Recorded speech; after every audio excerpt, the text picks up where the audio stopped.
বাড়িতে খাবার মতো কিছু নেই, ক্ষুধার যন্ত্রণা সহ্য করতে না পেরে হাসান আর হোসাইন এইভাবে মাটিতে গড়াগড়ি দেয়।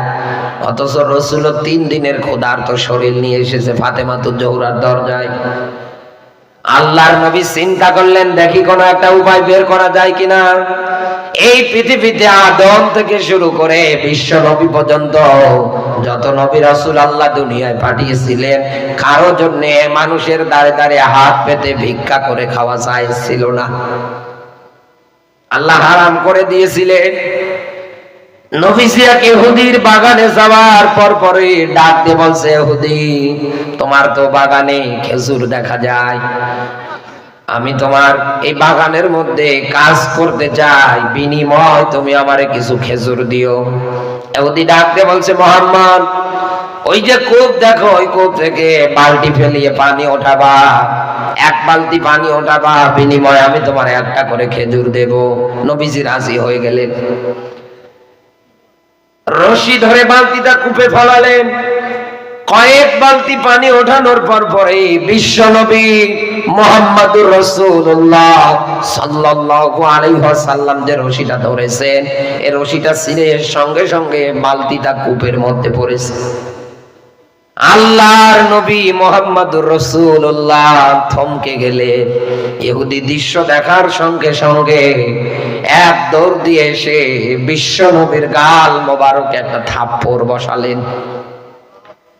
আখেরি জামানার পয়গম্বর, যার শরীরে মশা মাছি পর্যন্ত বসতো না, আমার আল্লাহ যাকে এত পছন্দ করতেন, এত ভালোবাসতেন, বিশ্ব নবী যখন থাপ্পড় খেলেন, নবীজি সঙ্গে সঙ্গে ইহুদির হাতটা 2 হাত দিয়ে চেপে ধরলেন।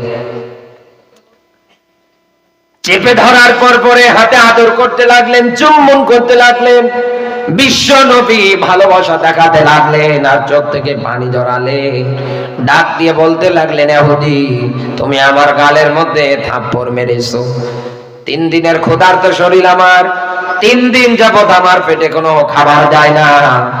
গিয়েছিলাম মেয়ের দরজায়, ওই জায়গা গিয়ে দেখছি আমার নাতিগুলো মাটিতে গড়াগড়ি দিচ্ছে খিদার যন্ত্রণায়। আমার ফাতেমা কান্না করে, আমার এই গালের গোশতগুলো পর্যন্ত বসে গিয়েছে খাবার না পেয়ে। তুমি আবার গালে ব্যথা পেয়েছো তোমার এই নরম হাতে, আমি নবী এই জন্যই তোমার হাতটা মালিশ করে দিচ্ছি। লোকটা বুঝতে পারলেন সে অন্যায় করে ফেলেছে।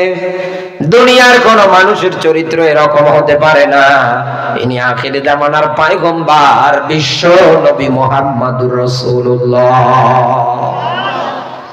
সঙ্গে সঙ্গে ইহুদি কালমা পড়ে মুসলমান হয়ে গেলেন।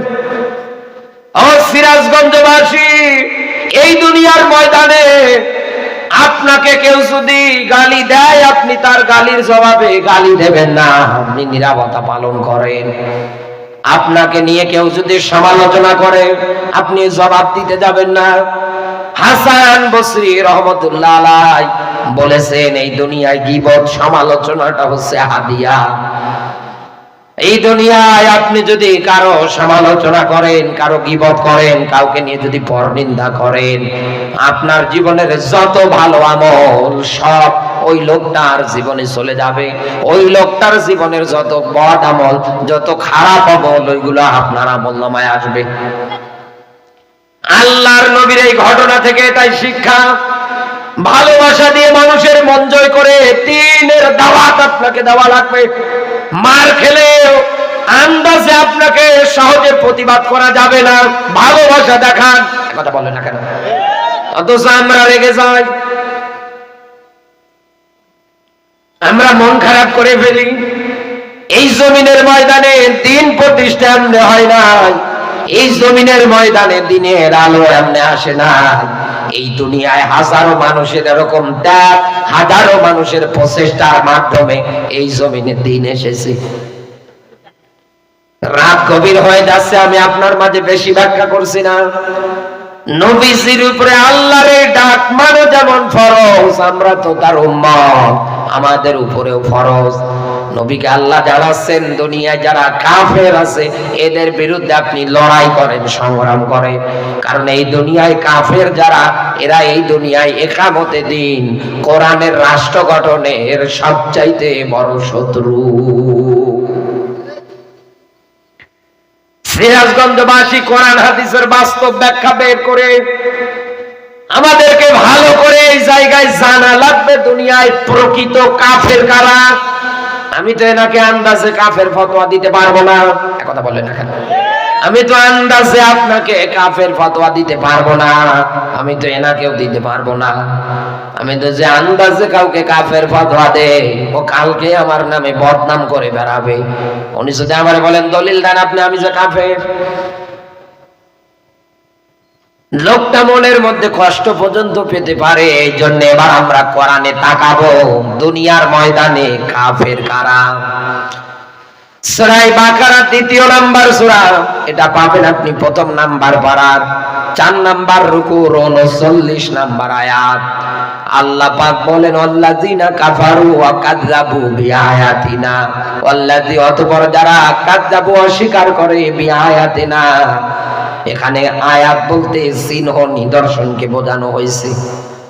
বিসমিল্লাহর বা থেকে সূরা নাসের সিন পর্যন্ত কোরআনুল কারীমের মধ্যে আমার আল্লাহ রাব্বুল আলামিন যত আয়াত নাযিল করেছেন, এই আয়াতগুলোকে সমষ্টিগতভাবে চিহ্ন নিদর্শন বলা হয়। এই জন্যই আপনি তাকিয়ে দেখবেন কোন আয়াতের মধ্যে ফেরাউনের কথা, কোন আয়াতের মধ্যে নমরুদের কথা, কোন আয়াতের মধ্যে বাদশা আবরাহার কথা। কথা বলে না কেন? আল্লাহ এটা দিয়ে বোঝাতে চায়, ও দুনিয়ার মানুষ, এই জমিনের ময়দানে নতুন করে আব্রাহা, নমরুদ, ফেরাউন, জালেম হওয়ার স্বপ্ন দেখো না। যুগে যুগে যারাই এই দুনিয়ার ময়দানে সত্য জিনিসগুলো পাওয়ার পরে অস্বীকার করেছে, অমান্য করেছে, মিথ্যা প্রতিপন্ন যারা করেছে, আমি আল্লাহ তাদের সঙ্গে ভালো আচরণ করি না। আপনি ফেরাউনের দিকে তাকান, আজও সুটকি হয়ে আছে। আল্লাহ নমরুদকে বিদায় করেছে যে একটা